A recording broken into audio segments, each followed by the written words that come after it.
All right, good morning, everybody.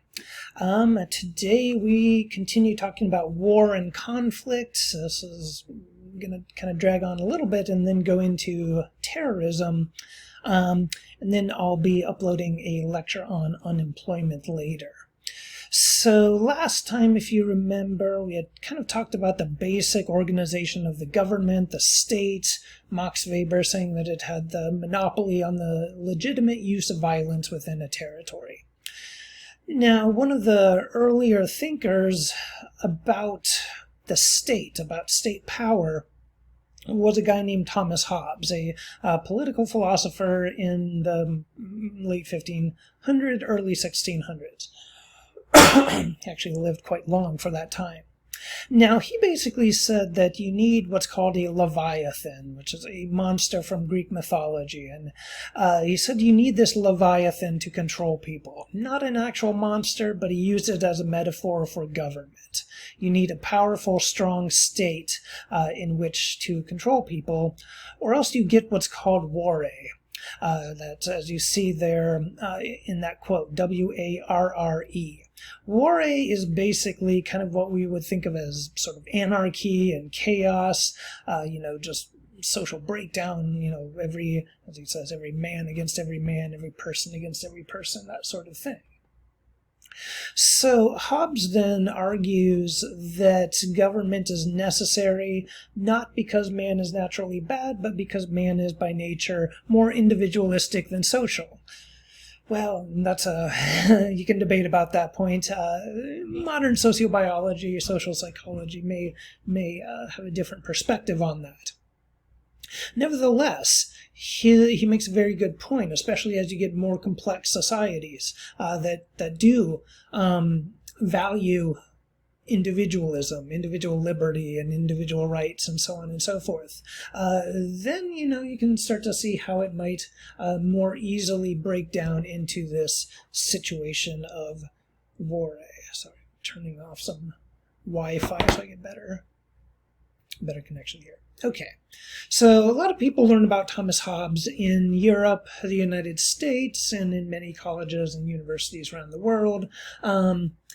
The thing is, like many philosophies that you find, especially in Europe over the last 1,000 years or 2,000 years, usually there's a precursor, someone else in China who has already said that about 1,000 or a couple thousand years prior.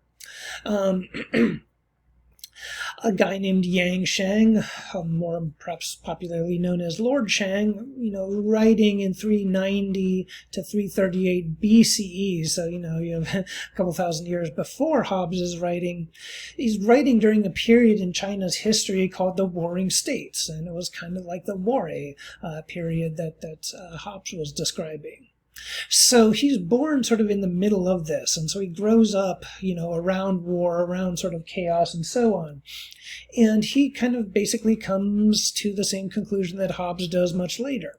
He says that, you need basically a rich state, a strong government, and a strong army. He was pretty instrumental in developing what's called legalism, this sort of philosophy that was dominant in China for a very, very long time. Kind of like Hobbes, he argues that the greatest benefit to people is order, authority, order. He kind of was one of the thinkers who started this idea that leaders receive this mandate from heaven, and this basically gives them, a lot of authority to have a powerful state. And he says, humans are born having desires. When they have desires but do not get the objects of their desires, then they cannot but seek some means of satisfaction. If there is no measure or limit to their seeking, then they cannot help but struggle with each other. If they struggle with each other, then there will be chaos, and if there is chaos, then there will be impoverishment, and so on.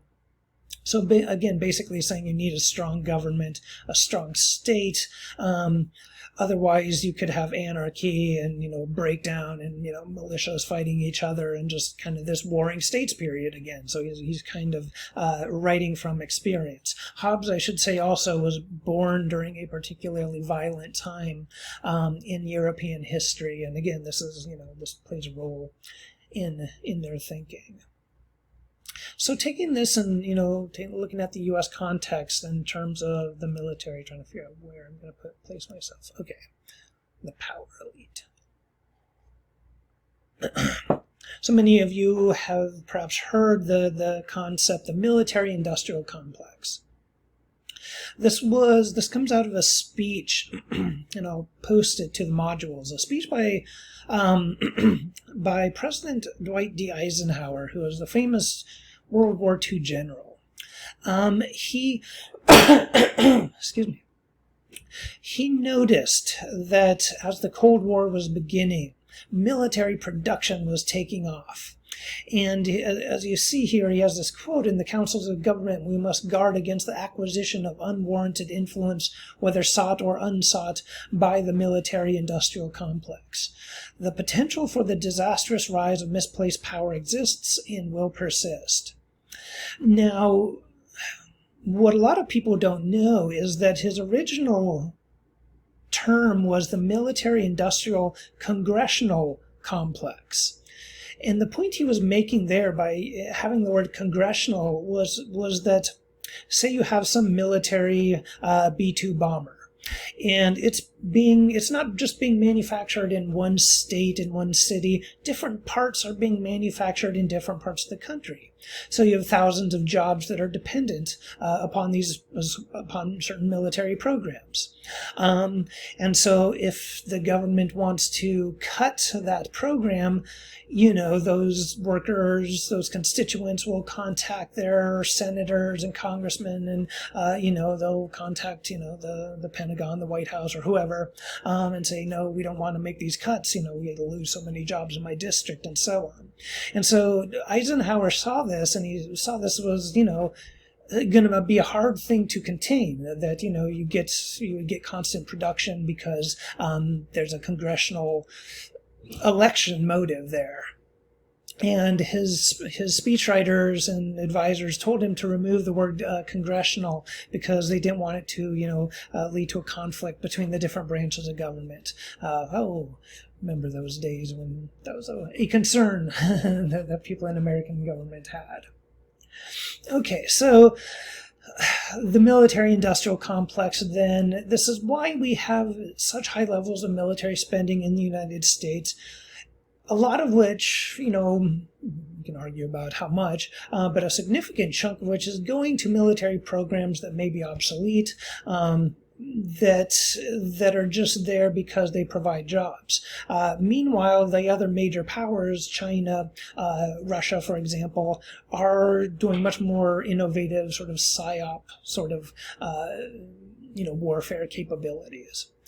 In terms of our government and our system, C. Wright Mills, a famous sociologist, writes this book about the same time in the 1950s called The Power Elite, noticing that there's this sort of integration of the U.S. military, the corporate sector, and the civilian government. And it's almost like this revolving door that goes between each of these institutions. And there are bad things about this. You will basically sort of entrench, some of these relationships and the sort of militarism within our society. On the other hand, I would argue that there are perhaps some good things about that integration of the military in American society. In other countries, for example, if you separate the military too much from the rest of society, the military becomes sort of a separate entity, and, it can more easily overthrow the government, and, it doesn't have those same sort of social connections that you see in the United States, where it's much more integrated. So that's perhaps, positive about the American military system. So if you remember, we talked about the end of history, that theory last time, where free market capitalism and, representative democracy are just, the best systems there could be, and, that's the end of it. Kind of along those same lines in that same time period, in that sort of triumphant time period of the 1990s, when free market capitalism and democracy seemed to rule the day, and so on. There came to be what's called the democratic peace theory, sometimes called the golden arches theory of McDonald's, basically saying that, democratic nations, capitalist nations aren't very likely to go to war with each other. Thomas Friedman, a famous writer for the New York Times, famously said, no two countries that have both have a McDonald's have ever fought a war with each other.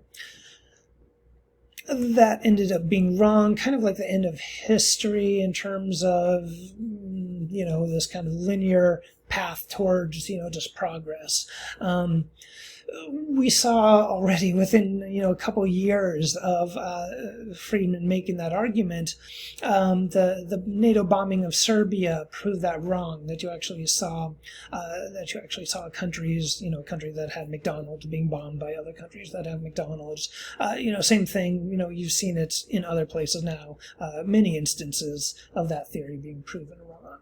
But again, it was part of this dominant mindset of the 1990s, and I think into the 2000s as well, among many elites around the world. And I think it was really sort of naive kind of optimism. Now, I think, when we talk about conflict, I've spent a lot of time thinking about conflict, and I'm kind of returning to this area in my scholarship. Excuse me. But, the one thing that we, obviously want to think about when we think about war and conflict is mediation and arbitration. Mediation is when a neutral third party intervenes and facilitates negotiations and so on. Arbitration is one where you have a third party who listens to evidence presented by the groups, and for the most part provides a forum, not so much a direct intervention. So, this is something to consider. One of the problems we see today is that a lot of conflicts are not between states, between governments, at least not as much as they were in the past. And what you see more often now are sort of civil wars and conflicts like that. I think, some of the good news, as we talked about last time, overall warfare has been declining. Conflict in Africa, for example, has fallen by 50% in the last 20 years. I mean, that's really kind of an incredible drop in violence. Nonetheless, we still see that there are, the world is awash in guns. We're entering a time of profound instability, which I'll talk more about in the unemployment lecture.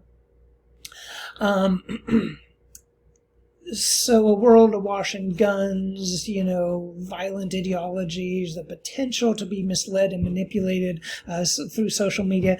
You see some potential for some bad conflicts there. And what we see when we look at the study of violence, and this is a great book on different types of violence. If you want kind of a broad overview, I would highly recommend this book. Excuse me. They point out that a lot of the violent criminals, a small percentage of them are psychopaths or have some sort of, psychopathology like that. And I'll return to why that's important in a moment. But the key thing here that I want to emphasize is that most people who are committing violence around the world are not doing it out of some sort of delusional psychopathic state. They're doing it because they think that they are in the right, especially in terms of warfare.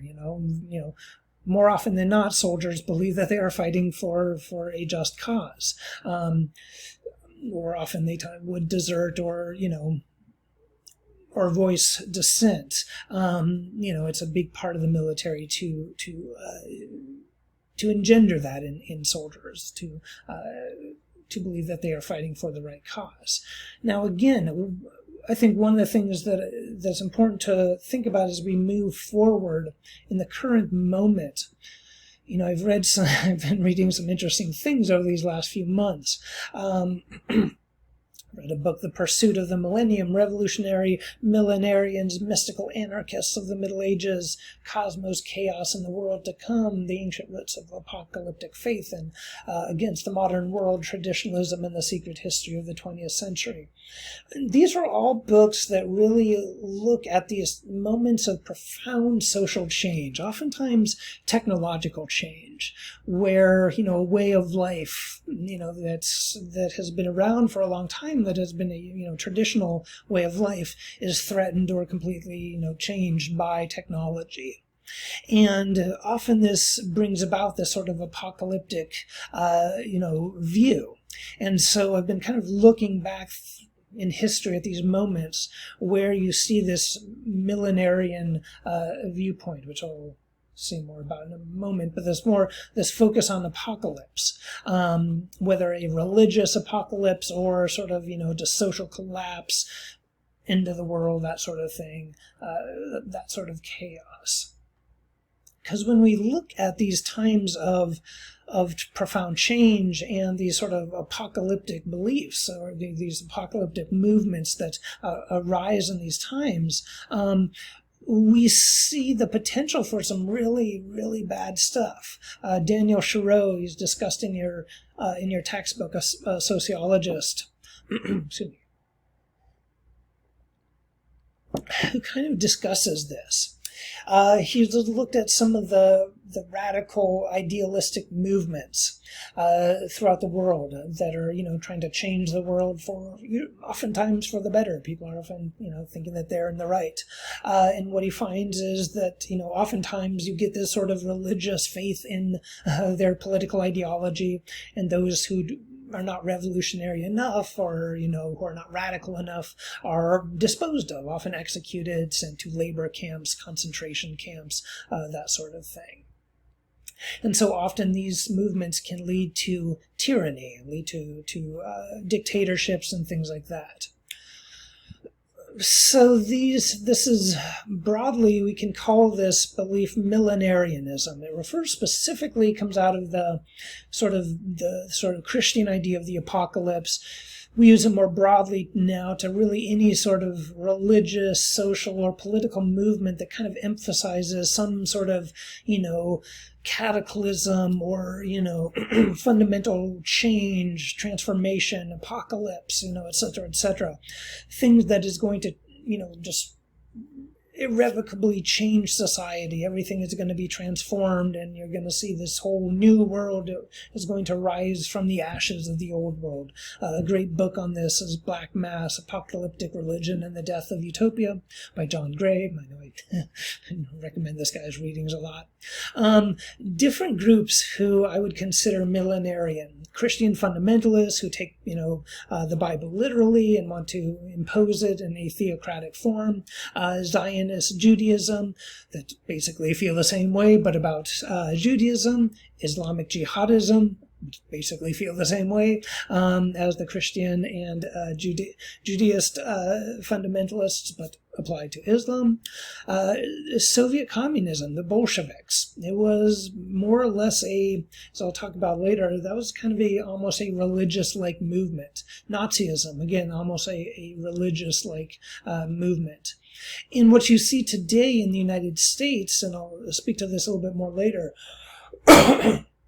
the development of this, I think you can call it a movement now, the Boogaloo Boys, these generally far-right, sometimes nihilistic, believing in chaos, groups who they call themselves Boogaloo based on this this breakdancing movie where there was a second one that was almost indistinguishable from the first one. And so they call themselves this because they're going to bring about a civil war that's going to be like the last civil war. Which, if they take that analogy too far, I'm not sure if they're supposed to be on the Union or the Confederate side. They want to start an armed insurrection against the American government, which would seem to place them on the Confederate side, who lost the Civil War, but, sometimes extremists, the logic is not necessarily what you find there. And I say segments of Antifa.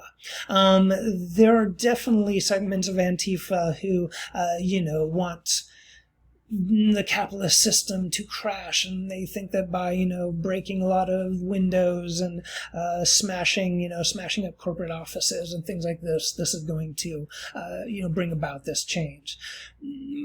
My view about that is that that's actually going to be good for the window makers. That's going to be good for the businesses that people who get employed to clean up the messes that vandals make and so on. Probably not as much of a death blow to capitalism as they think. I say segments of Antifa. Antifa has the potential, I think, to go more in the more violent route that you see the Boogaloo movements, and I'll kind of show some of the data on that in a moment. So, okay. John Gray in this book talks about also this sort of apocalyptic movement that was very popular about 20 years ago after the attacks of September 11th, this American neoconservative movement. There's this group called the Project for the New American Century. That formed in the 1990s. They came to power basically with the Bush administration, and they'd been arguing that, America needs to project its power, very, militaristically in the 21st century to show the world, that it's, that it is the end of history, and, the America is the hegemonic power. Hegemonic means basically the dominant power. So they were very much in favor of the invasion of Iraq. And for the most part, their ideas ended in failure, just absolute disaster. There's really, completely discredited. And this project, this idea is mostly dead. You don't hear people talking about, invading countries and trying to spread democracy through that method anymore. So what leads people to follow these movements then? To follow these millenarian movements? These movements that are based in sort of violence and so on. What leads people to go to war? What leads people to join a terrorist cult, which is essentially what a lot of terrorist movements are? Well, we can go back to some basic social psychology for this. Back to the classics, Gustave Le Bon, famous sociologist, classical sociologists, who noticed early on that the masses oftentimes, they don't really take the time to search out truth. That they will be easily led by illusions. I have a colleague who just got a big grant to study conspiracy theories and coronavirus, and so they're not going to have their results until a couple years from now. But I've just been amazed, just at the personal level, how many people I know who do not really follow politics, economics, world affairs that closely, and in the last few months have jumped into just the wildest and most outrageous conspiracy theories in terms of coronavirus. And that's really interesting to me, that these people who don't spend any time reading history and reading political history and stuff, but they jump to the conspiracy theories about history. Why is that? Why, and then I try and tell them this, and they tell me, oh no, you're the one who's misled. And I'm like, no, I've spent fucking years trying to understand how humanity works and history and so on and so forth. You've watched a 10-minute YouTube video. Anyway, you can tell I'm a little frustrated, hence the use of the expletive for emphasis. But, I will say this, as you go through your college years and become educated, you're going to become frustrated with a lot of people who will challenge you in your areas of expertise. I guarantee. Okay, one of the things that we see, again, looking at the sort of logic of the crowd, what we find is de-individuation where basically, whenever you become part of any crowd, even a protest movement, your sense of self is diminished. You become, part of the crowd. When you see a lot of mob violence that happens as a result of this. I think one way that we can really see this, there's examples, obviously, look at Nazi Germany, the Soviets, and so on and so forth. You can look at it a little bit more, perhaps intimately, more personally, looking at what's called suicide baiting, when crowds of people encourage someone to, who is threatening to commit suicide, encourage them to do it. We see this online quite a bit. This person says, I'm going to KMS, kill myself. And you've got this person saying, please do, nobody would miss you. Probably someone who has never met that person, who has no idea. Kind of an older study that looked at this, looked at a number of newspaper reports on suicide. And they found that suicide baiting was twice as likely to occur with a large crowd present, and then 4 times as likely to occur at night. This means that when people are in a crowd, they're sort of just lost in the crowd. At night, they're anonymous. People can't see them. I think this chart does a good job showing it. You see the crowd size much more likely to happen when there's a larger crowd. Much more likely to happen after 6 p.m. Someone's saying they're going to jump. You've got people in a crowd. At 7 p.m., the sun's going down. And the person yells, "Yeah, just jump, kill yourself," and so on and so forth. If that happens, at night, outside, in public, we know this happens a lot online. 4chan, 8chan, these sites basically allow people to, be anonymous and become part of a crowd. And one of the things that myself and others are interested in right now is sort of how this world of anonymous trolling and, shit posting and all this stuff has become has left the sort of anonymous online world and has become more public.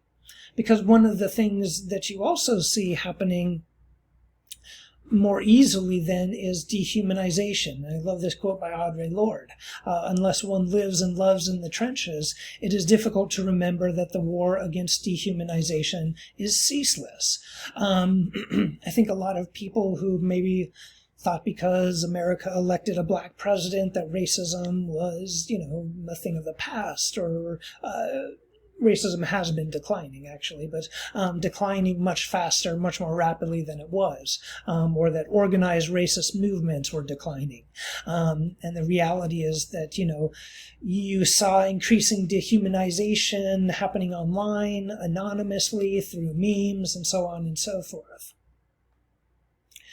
And this kind of leads us to then to think about, okay, where does this come from? What's the reason for this? And we'll get into this in more detail when we talk about race and ethnicity specifically, but in some ways we can't talk about war, violence, and terrorism without talking about sort of group differences.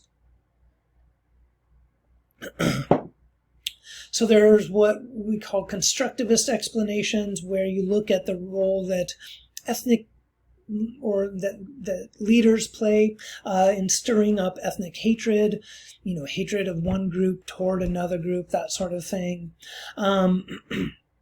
We see this happening in the United States right now.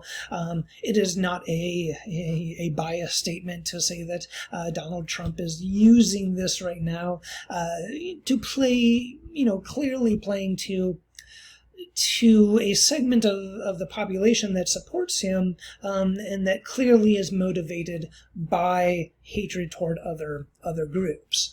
And this has been documented, by a lot of research now. Then, many surveys, many studies have looked at this. there's an interesting book that will be coming out in August called The Securitarian Personality. I'll talk about that later. It kind of talks about, why is it, how is it that people are so easily led to believe that there are these primordial explanations for group violence, these ancient hatreds, these deep psychological differences between people, these deep hatreds of one group and the other. You look at, throughout most of Western history, that's been England and France. They've been at, for centuries, they were fighting over the same territory and so on and so forth. Today, a lot of people would say, the Israelis and Palestinians, just these ancient hatreds. And the reality is that some of these hatreds aren't that ancient, they're not that total, and so on. But they can be used, they can be manipulated and done so very quickly. That's, to me, is one of the most astonishing things, is how quickly you can move from ethnic groups that get along fine to, and maybe have some little bit of tension and so on, to complete, opposition. It's very alarming. Your book discusses Daniel Thoreau's work, the sociologist, who basically argues that, kind of like what Samuel Huntington was saying about the clash of civilizations. He's saying that maybe it's not like Huntington was saying where we're going to see these specific Islamic whatever civilizations, but rather that we are seeing a sort of retribalization in the world. And he's got a couple of great books if you're interested in this, in some of this stuff. In fact, I'm waiting for the library to figure out what's going on with the library so I can check out some of this stuff. So he looks at 5 levels of ethnic conflict. You've got multi-ethnic societies where you don't have conflict, like Switzerland. Switzerland is not just a white Swiss country. You've got differences amongst the white people, but you've also got non-white people as well in Switzerland. And Switzerland is famously a neutral country in world wars and low levels of conflict, and very well armed. They have, this is an interesting country I think the United States could, study, in the same way that sometimes we study the Scandinavian countries for their social welfare model. We could look at the way, the Swiss have done gun rights and managed to reduce gun violence while at the same time having a fairly well-armed society. Then you have multi-ethnic societies with controlled conflict, the USA, Canada.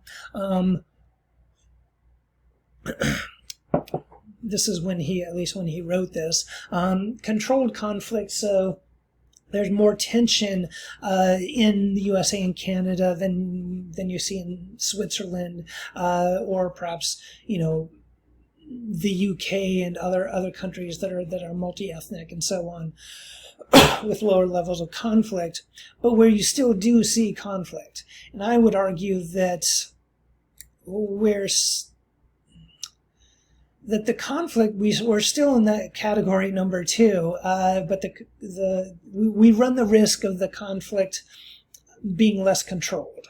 I think we've seen that in the last few months in the United States. Then you have countries like South Africa, where you had very severe and intense ethnic conflict that has been largely, amazingly resolved, and I think it's kind of incredible. One of the things that Nelson Mandela used to do when he would meet, and you don't see the leaders doing this, people often meet at tables, and one side sitting on one side of the table, the other side on the other. Nelson Mandela would say, come into my living room and sit on the couch next to me. He would establish that sort of relationship. Doesn't always work. Neville Chamberlain met Hitler, and they met cordially and stuff, and he thought, Hitler's not going to invade Europe or anything. Ended up being wrong. But generally speaking, there are ways in which we can reduce violence, even by world leaders treating each other more amicably, which is one area I had some hope that more would happen with North Korea and the United States because of the chummy relationship between the President of the United States, Donald Trump, and Kim Jong-un in North Korea. But that seems to have sort of fallen apart. Then you have societies with serious ethnic conflict leading to war. That's Sri Lanka. This is, I would argue, Yemen, Syria, a number of places where, well, they may have started out as anti-government conflicts, kind of have broken down into sort of ethnic conflicts. And then societies with actual genocidal conflict, ethnic cleansing, as we call it. Darfur, Sudan, where I have a lot of expertise. I wrote an article about that if you want to read it. It's somewhere. It's in the journal Ethnicities, actually. In Darfur, you had the government of Sudan essentially try to wipe out a group of people, several groups of people that had started an uprising.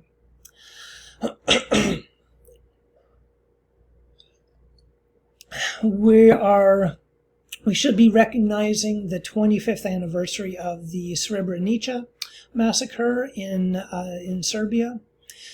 In the breakdown of Yugoslavia, 8,000 Muslim men and boys were taken and just shot, killed.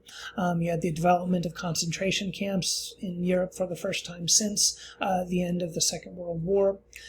And so it's been 25 years since that's happened.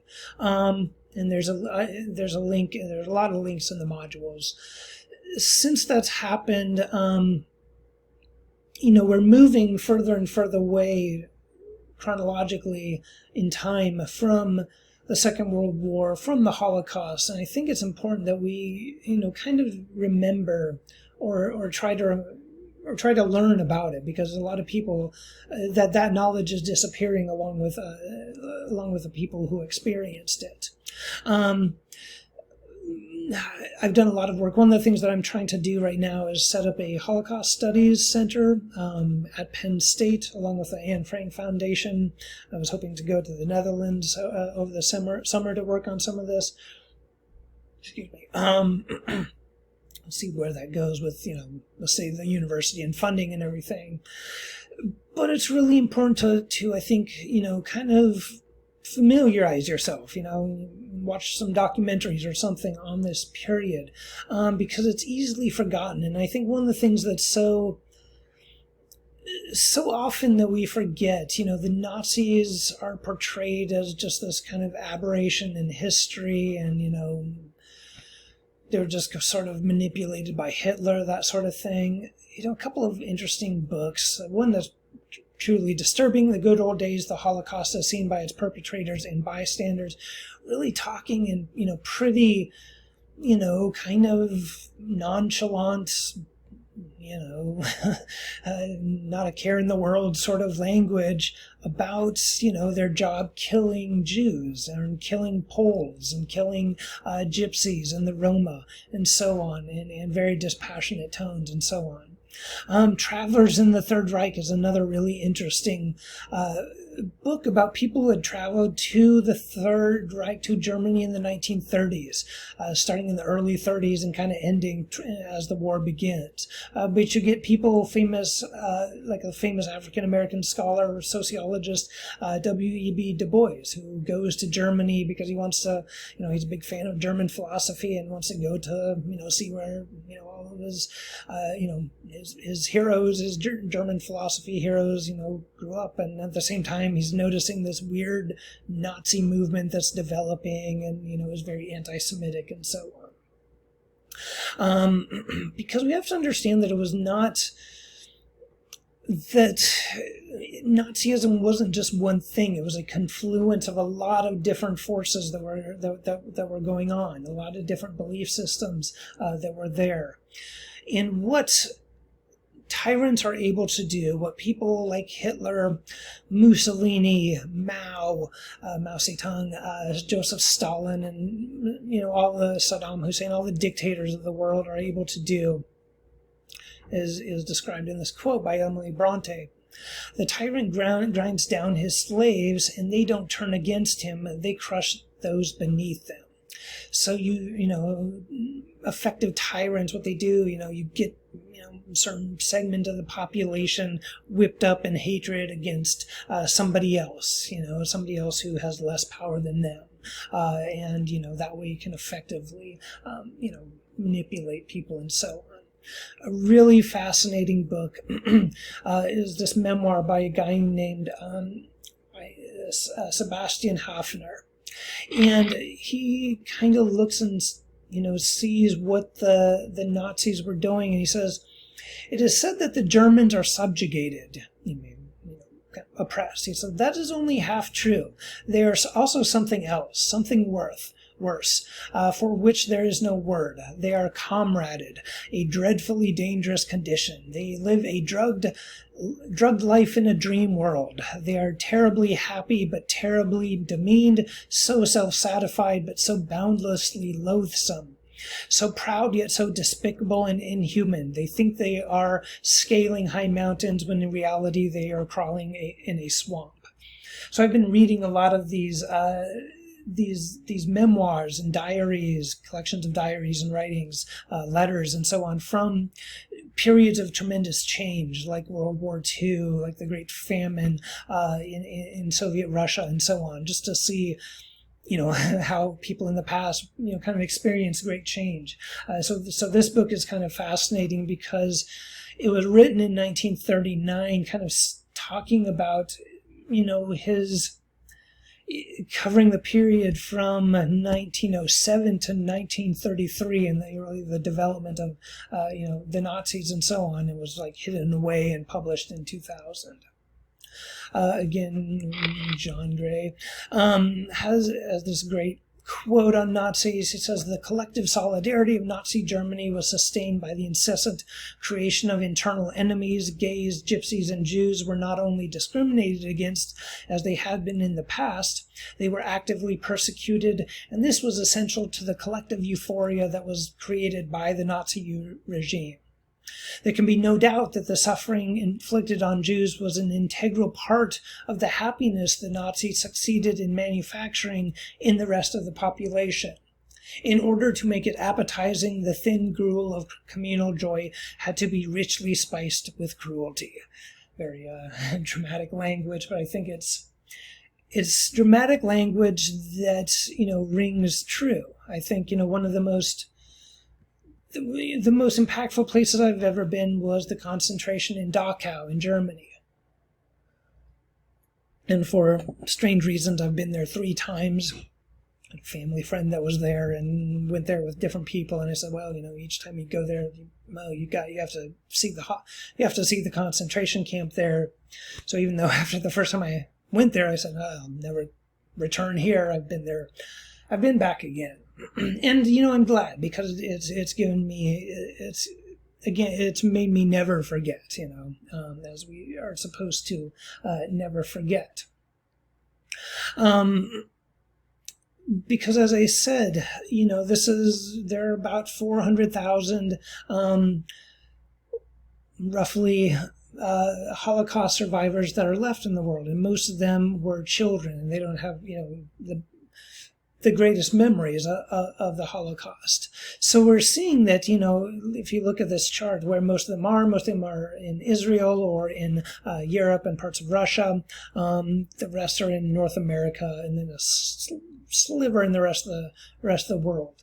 But by 2040, everyone who experienced the Holocaust will probably be dead, and that will be a strange moment, because that will be about 100 years after the Holocaust. And as Angela Merkel, the Chancellor of Germany, said, once everyone from the Holocaust dies, then we'll know whether we've learned from history. And I think that's a really powerful statement coming from the president of Germany. The Holocaust was such an event And I think the reason that, we should study it and learn about it, and I'm glad that Pennsylvania is actually, it requires that it be taught in high schools, the only state that requires that, just is because it was so monstrous, and it used technology, and it used the best science of the time to enact the mass murder. And it can happen again, it can happen so easily, or something like it could happen again. And so, as you can see here, this is a record. There's an organization that is trying to collect data on where Holocaust survivors came from, or people who were killed in the Holocaust, where they came from. Sometimes it's where they were abducted, sometimes it's where they came from. And as you can see, these dots are sometimes where they were abducted, or their place of birth, or their last known residence, but really all over, going from, northern Scandinavia all over, to the Middle East and North Africa and so on. Kind of a personal hero of mine, and I have I'll go up here. I'll go over here. All right. And I've got a link about him. I think there's going to be a bigger, longer documentary about him. I read this book about him a few months ago. Just blew my mind. And this guy is just like, I want a poster of him in my office. Witold Pilecki. I believe I'm pronouncing that right. He was a member of the Polish army, fought the Nazis when they invaded Poland early on, went underground, then infiltrated the Auschwitz concentration camp from 1941 to 1943, sent out documents to the Polish resistance, which doesn't get as much notice as they should in history. We always pay attention to the French resistance. But anyway, so he was started documenting what was going on, started becoming increasingly alarmed, when he started realizing the mass death that was occurring, and starting to realize, okay, they're trying to exterminate the Jewish people. He started to realize that towards the end of his time there. He sent out some reports to the British, and he told the British to just bomb the concentration camp, just kill everyone there, that, it would be an act of mercy to what people were experiencing there. Amazingly, he escapes, not easily. Others tried and did not succeed. He was well trained. He was a military person. He went in there to get out of there, and so on, and amazingly escapes. And after the war, Poland is occupied by the Soviet Union. He's not fond of that either. He's just like, we've been, the Nazis have been replaced by, the Soviets now. And so, he's like, I want to free Poland, and, tried to resist and so on, and was arrested by the Soviets, tortured, and then executed in 1947. But really a heroic person. So the Russian Revolution, again, an example of a millenarian movement. I'm about 300 pages from finishing this 1,000-page book on the Russian Revolution. What I like about it, what's different about it than most accounts of the Russian Revolution, is that it looks at the Bolshevik movement, the Soviets, as being this sort of apocalyptic millenarian movement. They basically, they thought the Tsar was going to fall, capitalism was going to fall. You'd get this new perfect system. And again, it's just it's fascinating reading. There's a lot of personal accounts and stuff, letters and so on. And just kind of reading people's ideas and how they go from, utopian optimism to fear and terror as you get the Great Purge, where, Stalin goes after people that are deemed not revolutionary enough. Same thing happened in the French Revolution, happens in a lot of revolutions. Animal Farm, if you've ever read the book or seen any of the films, it's based upon the Russian Revolution, and basically the pigs take over, and they, the farm animals take over. They overthrow the humans, but then the pigs go inside and they start to live like the humans and oppress the other animals. It's supposed to be kind of, a metaphor for what happened with the Russian Revolution. It's supposed to be the workers that were, overthrowing the Tsar and the capitalists and so on. But then you get an even worse system, and I truly say an even worse system. The Soviet state was much more murderous. The secret police increased by 1 million people or something. I mean, it was just kind of incredible to see what happened. A great novel that talks about this is Darkness at Noon by Arthur Koestler, another Polish writer who he wrote this novel, but it was based kind of on his own sort of experience believing in communism and then becoming disillusioned as time went on. One great quote from the book: "I went to communism as one goes to a spring of fresh water, and I left communism as one clambers out of a poisoned river strewn with the wreckage of flooded cities and the corpses of the drowned." So not exactly the greatest endorsement for that 20th century style communism. Again, maybe different than, the sort of socialism that we see in Britain or, Germany or Denmark today. And just another quote here from Arthur Koestler, basically saying that, our press and our schools cultivate chauvinism, militarism, dogmatism, conformism, and ignorance. The arbitrary power of the government is unlimited and unexampled in history.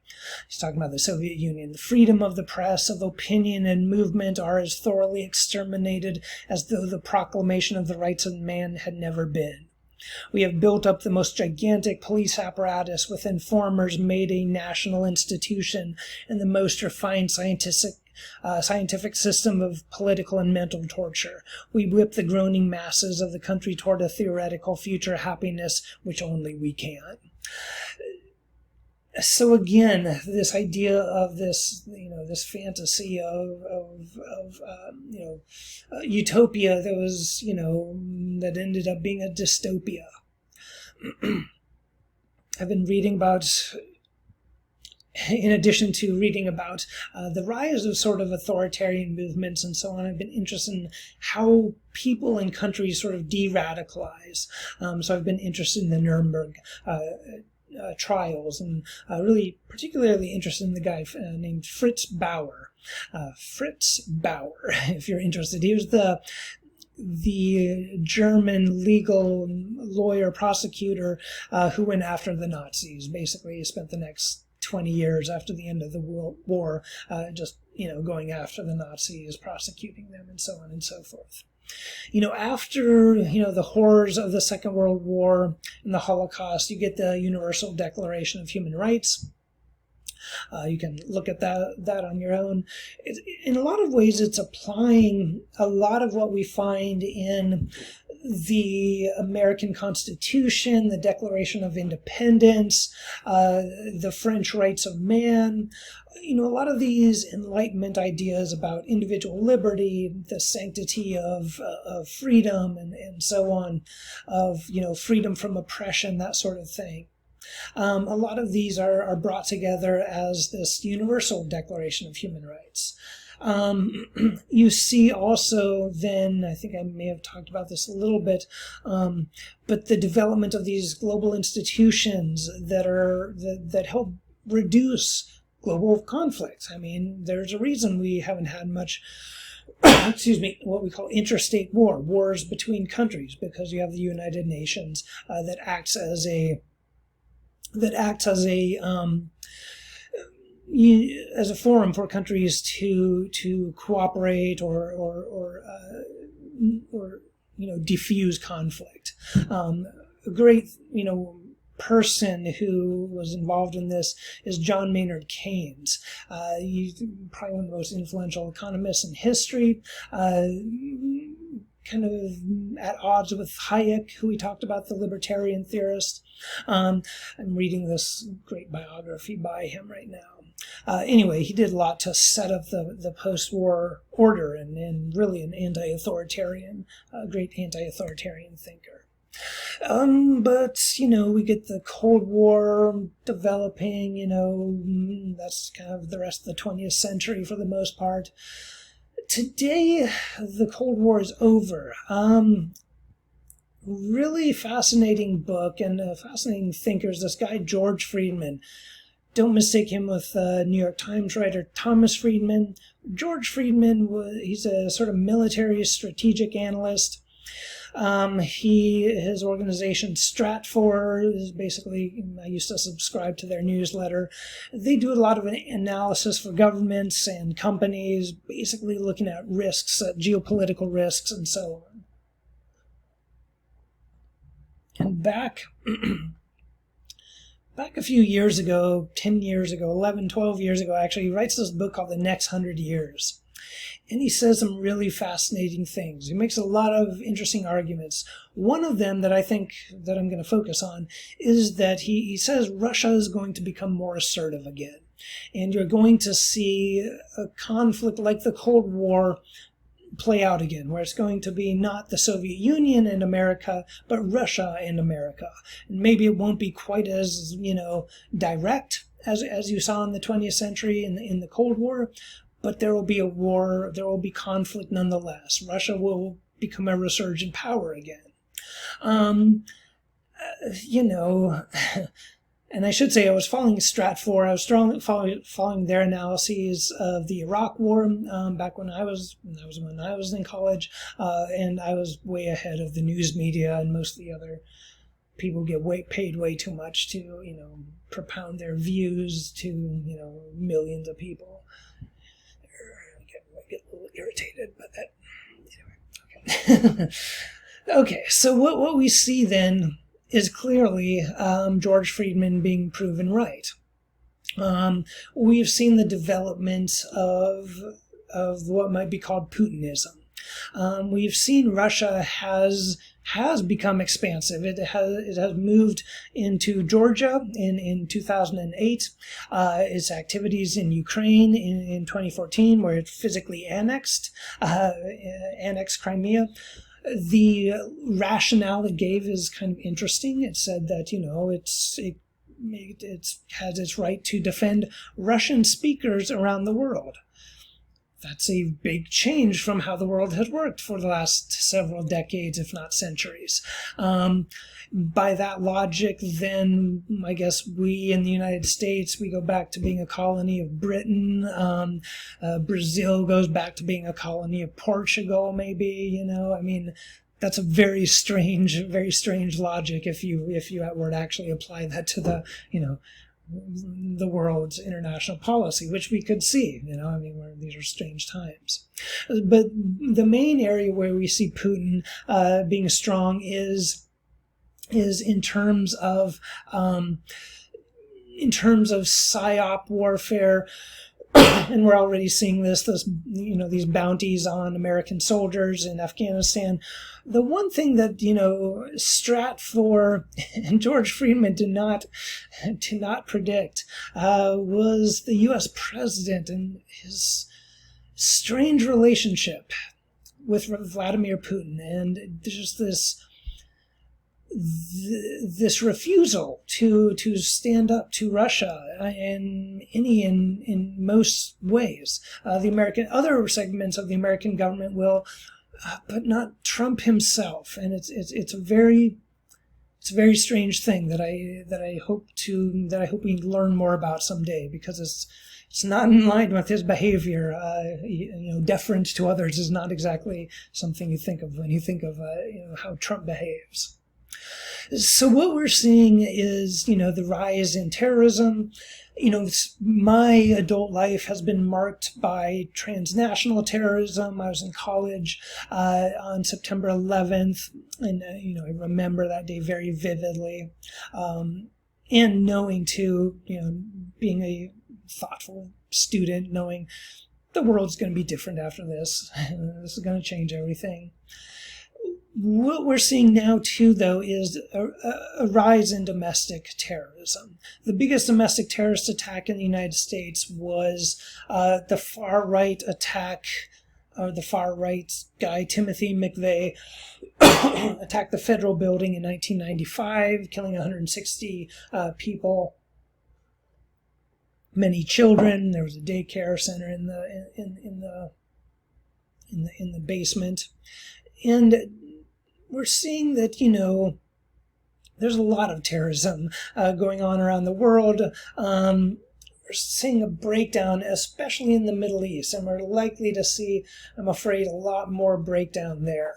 One of the reasons is because, same thing with a lot of Africa. A lot of those boundaries were drawn up by European powers. And irrespective of the, ethnic and traditional groups that live there. And so a lot of those groups have been sort of split up and kind of split up by these boundaries. And so you've seen different ethnic groups form, and it's led to conflict and so on and so forth. If there were more time, I would give a whole lecture. I have a whole lecture on Africa that I sometimes give. I decided to go more on terrorism this year, because we're seeing this rise in domestic terrorism. In your book kind of talks about how to think about it. So you see people are often socially and economically deprived. Not always, there are wealthy people that carry out terrorist acts, but the reservoir of support usually comes from some sort of social or economic deprivation. This feeling that, it's not right, or then it's not fair, there's inequality, resentment, they're maybe comparing themselves with someone else's situation. Then you get to the blame stage, and you sort of attribute it. And you can sort of generalize and stereotype, and then dehumanize and demonizing, and so on and so forth. And then you're starting to get into movements based on hate. So in the United States right now, by far the biggest threats are coming from the far right. And I say this, and I'll show you the data in a moment. And I say this not because, I'm trying to, saying that, the left is just fine. They would never commit, acts of violence or anything like that. No, I'm saying right now, at this current moment in our political history and so on, in our history of political violence, it's disproportionately coming from the far right, at least the more physically violent, the more physically violent attacks and so on. For vandalism would maybe be a different story. Now, however, if you look back to the 1960s, and especially in the 1970s, in the United States and around the world, what you see is a lot of the violent acts and a lot of the domestic terrorist acts were being committed by people on the far left. Groups like the Weather Underground, the Red Army Front, or faction in Germany, also known as the Baader Meinhof complex, that were very violent in Germany. And it's kind of interesting that the far left groups in Germany and Japan in the 1960s were more violent than the far left groups in the United States, Britain, and France. And they were more violent in Italy, too, which is kind of interesting when you think about that. So these were groups, the younger people in those countries, in Germany, Italy, and and Japan, their parents' generation were the Nazis, the fascists, the imperial warriors, and so on. The younger generation were rebelling against that. They were 60s counterculture, but they were much more violent because they had grown up in still a more authoritarian society. As I said, there were a lot of bombings. In the United States, there were 4,000 bombings between 1968 and 1972. Not all done by the far left, but quite a few that were. Today, though, that's changed. While, as I said, Antifa has attacked a few people, and they have committed clear acts of violence, not as much as we're seeing coming from the far right. And that's just, statistics talking there. Again, we could see that change in, a generation or something, but this is the state of the situation right now. And you see here, comparing jihadist attacks to right-wing attacks in Western countries, that's North America, Australia, New Zealand, and in Western Europe. So you see the far-right attacks really start to pick up in 2010 and really in 2015. What's happening here? Well, you've got economic collapse. A big thing that's happening is the Syrian civil war and migration happening there. If we look at, this is, here it is. So looking at the United States, where we've got attacks by far-right violent extremists versus Islamic violent extremists. This is 2016, before there weren't a lot of attacks by far-right violent extremists, though those have grown dramatically. But you see there that throughout most of the last 20 years, most of the attacks have been by the far right. Now, obviously, in 2001, I think they're counting number of deaths. They're counting years after. So this is actually happening for 2001. So you get the September 11th attacks, I think, are being counted then. So here you've got, again, that another kind of look at the specific attacks here coming from far-right attacks in Europe, the U.S., Canada, and other places. Oslo, you had, the massacre of these kids that were kind of in a youth political party camp or something, kind of like you have the Young Democrats, the Young Republicans, was that sort of thing. Far-right extremists went and, massacred them. Wrote a manifesto that has become a source of inspiration to people across the far right, across the world.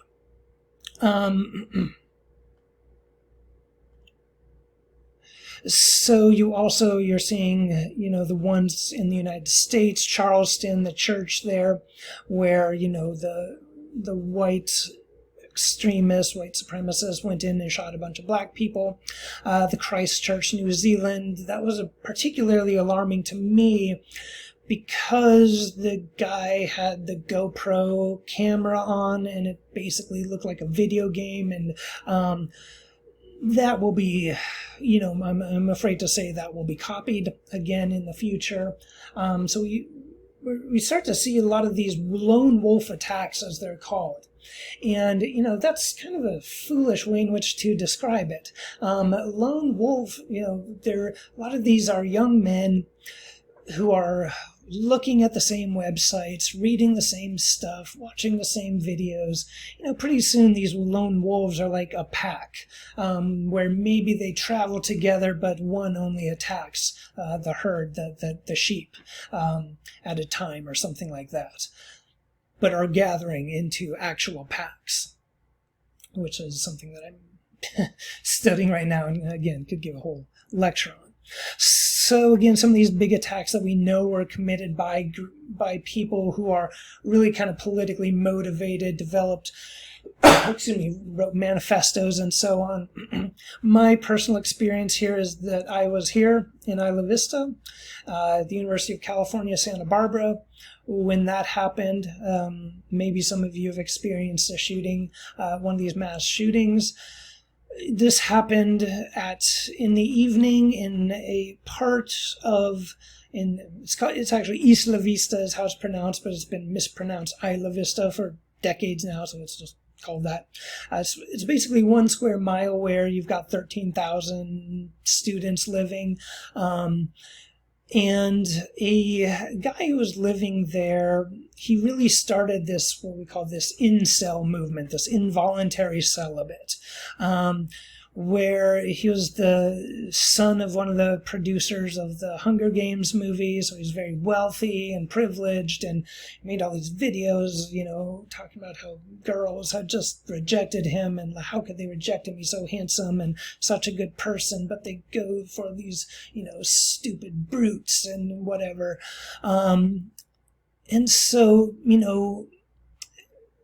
he was not this sort of hyper masculine, aggressive seeming person. He seemed, in some ways, almost effeminate and low key, reserved, and so on.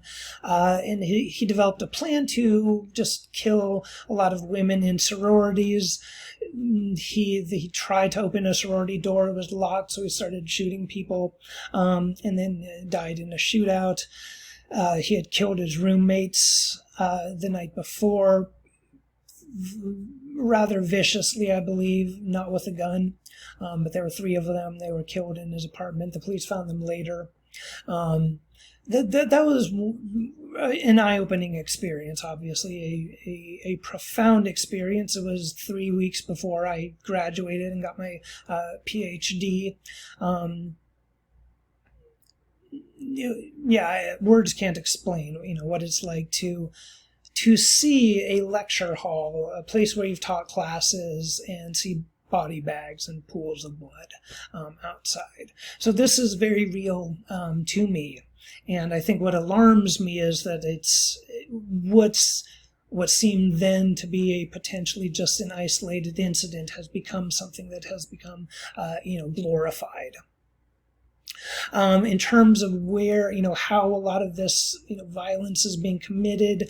Here you see a lot of it's coming from, firearms, or bombs, explosives and stuff like that, or fires, arson. The targets, who's being attacked, private citizens and religious figures and institutions. So, mosques, and,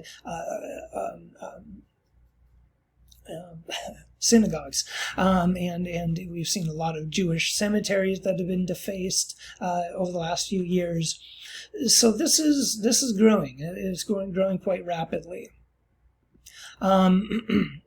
So I kind of find myself on this scale between the sort of pessimism of John Gray, or realism, as some might say, and the optimism or realism, as some might say, of Steven Pinker, who says, we're getting better. It's hard to say, but after today's lecture, I'll leave you with a puppy and a kitten. But as we're living in this new technological age where everything's being automated, I'll also leave you with a robotic puppy and kitten.